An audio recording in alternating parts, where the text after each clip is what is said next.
Valérie Pécresse, bonjour. Bonjour. Merci d'être avec nous, présidente de la région Île-de-France du mouvement Libre. L'école à la maison, ça commence aujourd'hui. Vous aviez demandé, le 24 mars dernier, l'avancée des vacances scolaires. Le gouvernement Emmanuel Macron vous ont écouté. Vous êtes, j'imagine, satisfaite, Valérie Pécresse? Ce que j'ai voulu dire Oui. dès la fin il y a 15 jours. C'était le 24 mars. Le 24 mars, Oui. c'est que l'épidémie commençait à devenir hors contrôle dans les écoles. Et j'ai voulu tirer le signal d'alarme. C'est pour cela que j'avais fait cette proposition d'avancer les vacances scolaires. Le gouvernement a peu ou prou retenu ma proposition en mettant en distanciel les élèves à partir de cette semaine. Mettre en distanciel les élèves, ça veut dire aussi que nous avons fait à la région Île-de-France le bon choix, celui d'accélérer la transition numérique et de donner des ordinateurs à chaque élève et à chaque professeur, de façon à ce qu'on puisse vraiment travailler à la maison. Ordinateur à chaque élève. Ordinateur et tablette numérique à chaque élève, à chaque lycéen et à chaque professeur en Île-de-France. Chaque lycéen. Hein, Absolument, nous sommes en charge des lycéen. lycées. La région est en charge des Oui, lycées. je sais. Mais cette transition numérique, oui. c'était un virage que nous avions pris et nous avons décidé d'accélérer avec la crise Covid. Bien nous en a pris, parce que ça permet aux lycéens de la région de pouvoir effectivement télétravailler. Ça n'est pas forcément le cas partout. Il y a une forme d'inégalité qui se crée avec cette fracture numérique qui est encore très présente dans les familles. Est-ce que vous avez des signaux encourageants en région Île-de-France dans les 16 départements? Vous avez des informations évidemment encourageantes, nous disant que finalement les premières mesures de restriction sanitaire sont efficaces. Est-ce qu'elles sont efficaces? Alors, ce qu'il faut aujourd'hui, Oui. c'est vraiment freiner la pandémie, pas seulement la ralentir. Alors oui, on voit des légers signes de ralentissement en Île-de-France, mais ça n'est pas encore suffisant. Et cette décision de fermer les écoles, même si elle plonge certaines familles, j'allais dire, dans l'imprévu, l'impréparation, l'improvisation, et que c'est toujours très compliqué à vivre quand on doit tout réorganiser du jour au lendemain. J'aurais aimé être entendu plus tôt et j'aurais aimé qu'on donne un préavis à toutes ces familles pour qu'elles puissent se réorganiser. Mais néanmoins, c'était la bonne décision. De même, il faut continuer à télétravailler massivement. Parce que où est-ce qu'on se contamine? On se contaminait dans les établissements scolaires, mais on se contamine aussi au bureau, notamment à la cantine, au restaurant d'entreprise. Donc il faut continuer de télétravailler massivement. Les amendes sont-elles assez fortes? Je vous dis ça parce que constate-t-on en Île-de-France, notamment, mais pas qu'en Île-de-France? On constate des groupes de personnes qui se réunissent, je sais pas, pour prendre l'apéritif dehors. On constate, comme ça s'est passé à Paris, dans le 9e arrondissement, une messe célébrée dans une église, avec des fidèles qui sont là sans aucune règle sanitaire. Est-ce qu'il faut, je sais pas moi, multiplier les contrôles, alourdir les amendes, comme ça se fait dans d'autres pays d'Europe? Aujourd'hui, on est passé dans une troisième phase de l'épidémie. Je crois que c'est celle de la responsabilisation individuelle. Il faut que les Français se sentent responsables. Il faut qu'ils se protègent et qu'ils protègent les plus fragiles. Donc il faut que nous soyons disciplinés, que nous respections les consignes. C'est encore un mois. On voit bien, on est dans une course contre la montre entre la vaccination et le virus. Vous croyez à la date du 15 mai, au début de la réouverture, le 15 mai, franchement? Tout va dépendre de la campagne de vaccination. Il faut une campagne de vaccination pied au plancher, en accélération permanente. Et si c'est le cas, alors oui, on peut envisager des réouvertures à partir de la mi-mai. Mais ça dépendra évidemment du gouvernement, de sa capacité à organiser la campagne vaccinale. Et ça dépendra aussi vraiment de l'autodiscipline des Français. Et c'est pour ça que moi, je les appelle à respecter, même si parfois ça peut paraître ubuesque, même si quand on sort l'attestation avec les 10 cases à cocher, ça peut paraître bureaucratique. Il faut le faire. Il y avait d'autres solutions pour protéger les autres et se protéger soi-même. Il y avait d'autres solutions, franchement. Je ne crois pas. Je ne crois pas. Et je crois Vous pensez que le gouvernement, finalement, a pris les bonnes mesures et applique et fait appliquer ce qui doit être appliqué? Ce que je crois, c'est qu'il faut, dans cette pandémie, à chaque fois, prendre les décisions qui ont le moins d'impact sur l'activité économique. Parce que la crise économique et sociale, elle est réelle et elle s'ajoute à la pandémie. Alors ça veut dire quoi? Ça veut dire que je pense que le gouvernement a bien fait de ne pas reconfiner en janvier. En revanche, ce que j'ai trouvé flou et un peu hésitant, c'est les semaines qui ont suivi le retour des vacances de février. C'est le mois de mars. Pendant le mois de mars, il y a eu une forme de valse-hésitation avec un gouvernement qui, visiblement, ne voulait pas prendre les décisions et qui a été un peu acculé à le faire.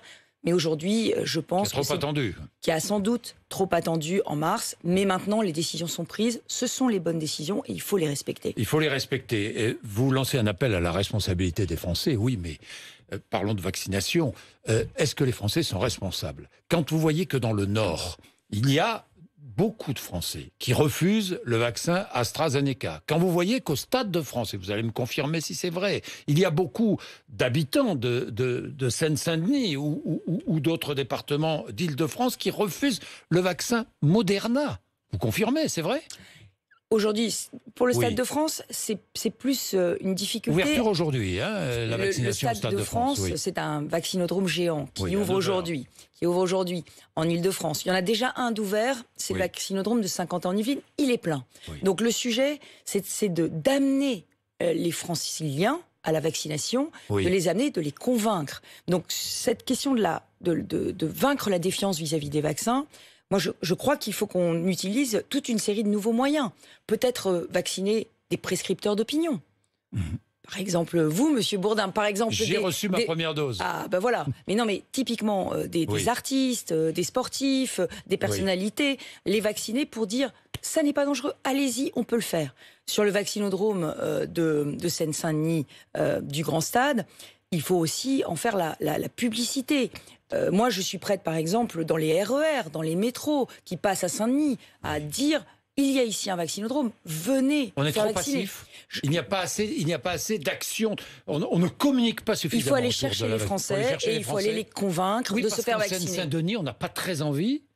Apparemment, enfin, on n'a pas très envie, je ne sais pas, mais dans tous les cas, ça ne rencontre pas le succès attendu. Mais vous savez, Valérie Pécresse, il y a beaucoup de Français qui ne savent d'abord pas comment faire pour aller se faire vacciner, qui ne connaissent pas bien les procédures, qui ont peut-être passé des heures déjà au téléphone à trouver des créneaux de rendez-vous. Donc ces Français-là, il faut aller les chercher. Nous avons organisé des processus d'aller vers les personnes pour leur dire « venez vous faire vacciner ». Les transports à la demande en Île-de-France, dans le milieu rural, aujourd'hui, sont gratuits pour pouvoir amener les personnes qui habitent, les habitants des villages, pour pouvoir les amener dans les villes qui procèdent à la vaccination. Est-ce qu'il n'y a pas un risque aujourd'hui? Les Français ont envie de choisir leur vaccin. C'est le risque. C'est le risque. Alors, face à cela, je vais vous dire... Que faire? Je vais vous dire, Jean-Jacques Bourdin. Il y a beaucoup de Français qui sont prêts à se faire vacciner avec le vaccin AstraZeneca. Il y en a plein. Donc si on s'aperçoit que les personnes prioritaires, c'est trop restrictif et qu'on n'arrive pas et qu'on reste avec des doses, il faut se fixer un principe simple. 0 gaspillage, 0 stock. 0 gaspillage, 0 stock, ça veut dire pouvoir ouvrir la vaccination au-delà des personnes autorisées s'il reste des stocks, s'il reste des vaccins. Par exemple, sur le AstraZeneca, dire, écoutez, toutes les personnes de plus de 55 ans, puisque c'est réservé pour les personnes de plus de 55 ans, même si elles ne sont pas fragiles, même si elles n'ont pas de comorbidité, comme on dit, même si elles n'ont pas de maladie, toutes les personnes de plus de 55 ans pourront y avoir droit. Et vous verrez, petit à petit, que nous irons vers l'immunité collective, parce que c'est ça le but. Mais il faut qu'il y ait 0 stock et 0 gaspillage. Le maire de Cannes, David Lisnard, l'a fait. Quand il avait des doses en trop, il a vacciné tous ceux qui passaient à proximité, qui étaient prêts à se faire vacciner. Je crois qu'il faut qu'on soit très pragmatique. Les autotests, bientôt disponibles en pharmacie, à partir du 12 avril, doivent-ils être aussi vendus en grande surface? Alors sur les autotests, moi j'ai tout de suite alerté le gouvernement. Il devait être réservé aux lycéens et aux étudiants. Oui. Pour moi, c'était incompréhensible. D'abord parce que, mère d'adolescent, je sais que les autotests, et pour les jeunes, c'est pas forcément ceux qui iront plus se tester, mais parce que je pense qu'il faut les ouvrir au grand public. Donc déjà, le fait qu'ils arrivent en pharmacie le 15 avril, qu'ils soient mis en vente libre, est déjà une bonne nouvelle. Mais on a trop tardé sur les autotests. Dans les autres pays, ils sont en vente libre depuis très longtemps. Bien sûr. Bien sûr, donc il faut absolument permettre leur vente dans les grandes surfaces. Dans les pharmacies, en tout cas, c'est indispensable. Oui. Et pourquoi pas dans les grandes surfaces? Moi, je n'y suis pas du tout hostile. Vous n'êtes pas opposé. Bien, les aides. Je sais que la région prévoit de nouvelles aides. Vous aviez versé en novembre une aide forfaitaire de 1 000 € à tous les commerçants, les cafetiers, les restaurateurs, les artisans. Vous allez renouveler cette aide?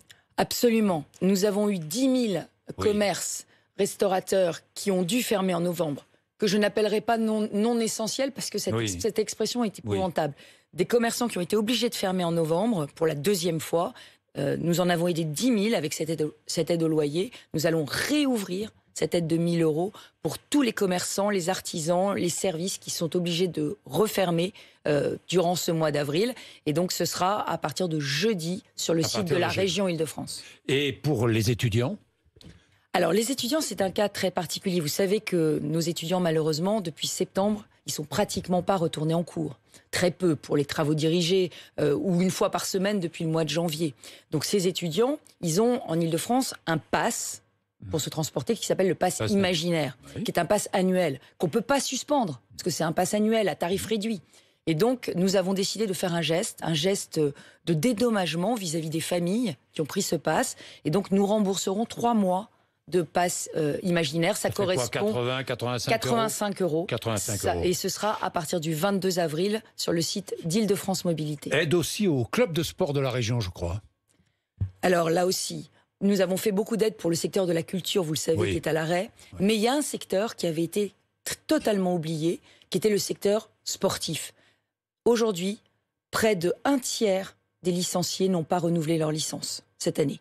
Donc ça veut dire que les clubs sportifs sont à l'agonie. Un certain nombre d'entre eux risquent de fermer, notamment des petits clubs, des clubs de proximité qui vivent avec des bénévoles qui n'ont plus 1 €. Donc j'ai décidé en Île-de-France de faire un plan massif de soutien à l'ensemble du mouvement sportif. Ça veut dire que tous les clubs pourront être aidés en fonction évidemment de leur taille, de leur rayonnement, s'ils sont départementaux, régionaux, et nous ferons cela pour leur permettre de se relancer, de redémarrer, de racheter des équipements pour l'été.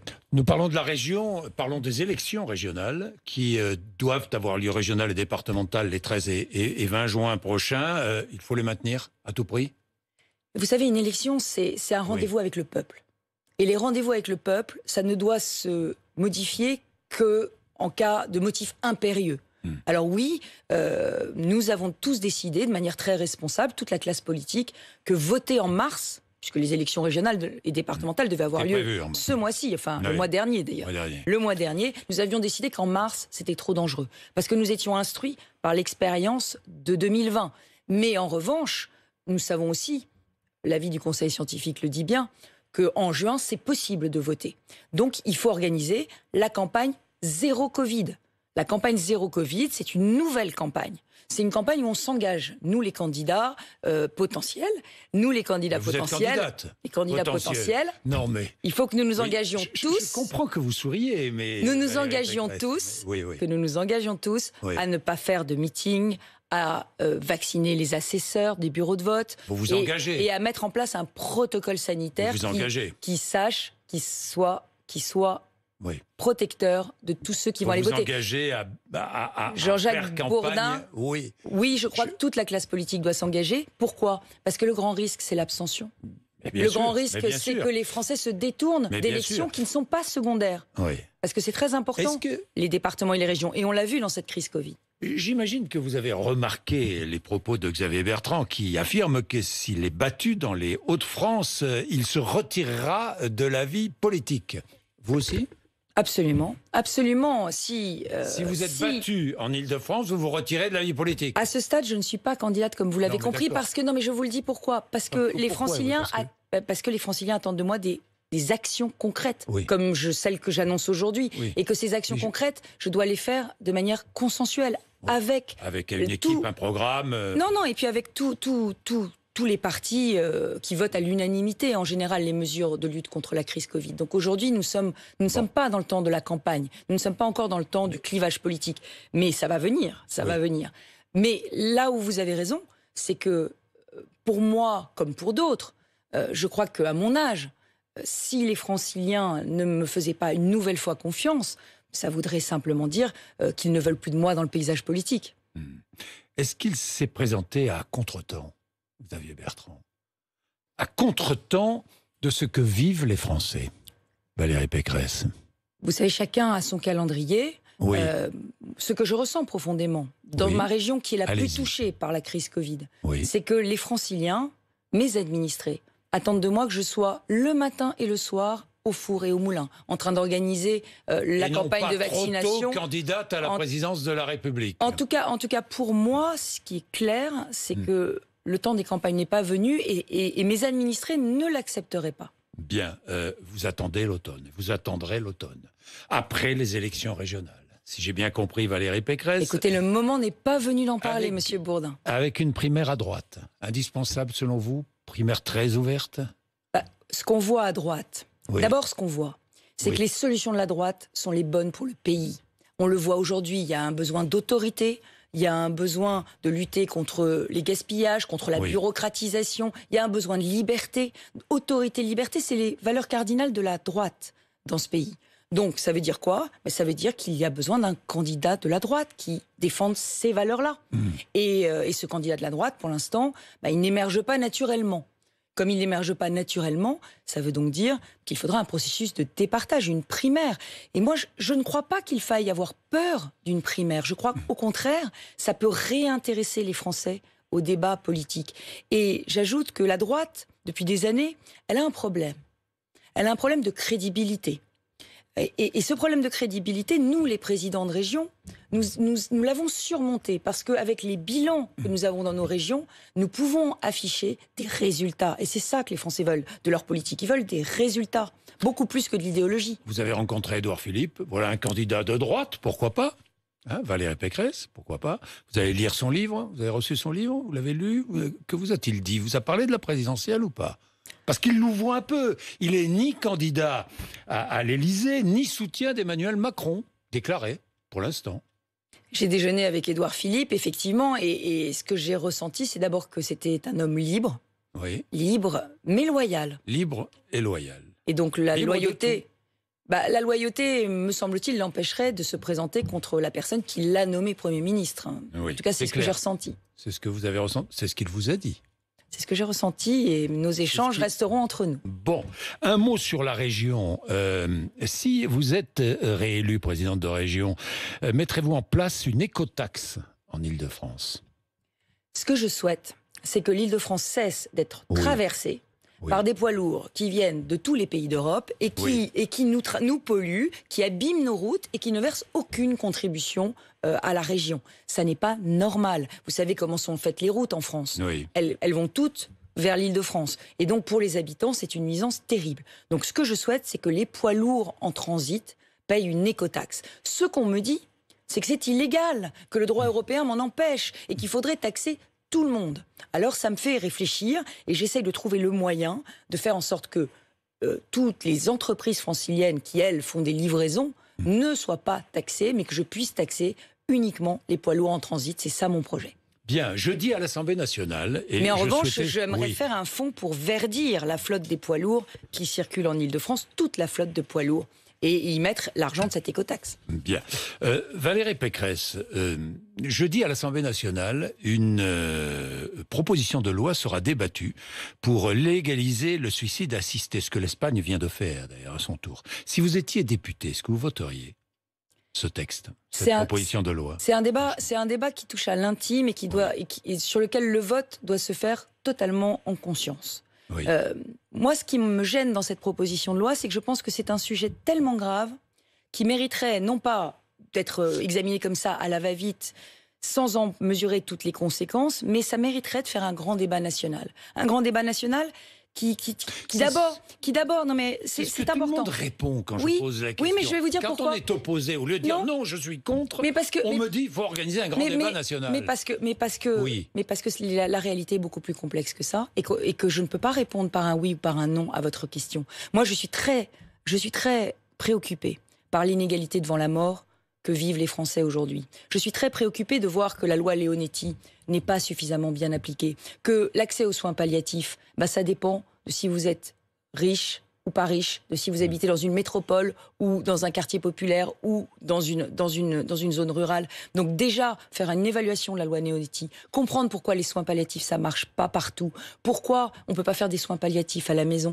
Vous donnez déjà cette possibilité des soins palliatifs pour tous, c'est un préalable. Et ensuite, réfléchir. Mais vous savez, dans la loi, vous dites suicide assisté, mais il y a plusieurs possibilités. Il y a le suicide assisté, où c'est vous-même qui décidez de votre mort et où on vous permet de vous suicider. C'est ce qui se passe en Suisse.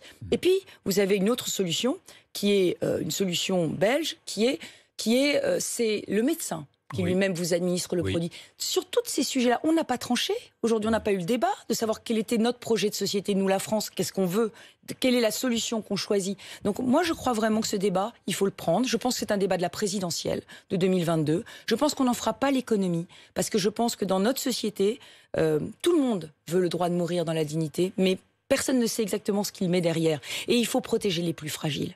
Parce que la vérité de ce genre de loi, c'est que pour 80% des personnes, ce sont des lois qui s'appliqueront sans problème. Et puis, il y aura les personnes très fragiles.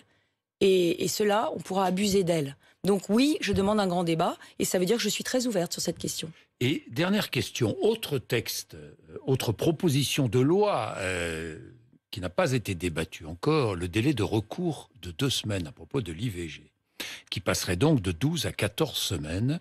Est-ce que vous y êtes favorable? Parce que les Républicains sont contre. Simone Veil était la présidente de mon comité de soutien en 2010. Et donc, évidemment, moi, je suis très attachée en tant que femme au libre choix. Il ne peut pas y avoir de grossesse non désirée dans ma région. Est-ce que vous êtes favorable au délai porté à 14 semaines? Et donc, j'ai un vrai partenariat avec le planning familial. J'essaye de travailler sur la prévention des interruptions volontaires de grossesse.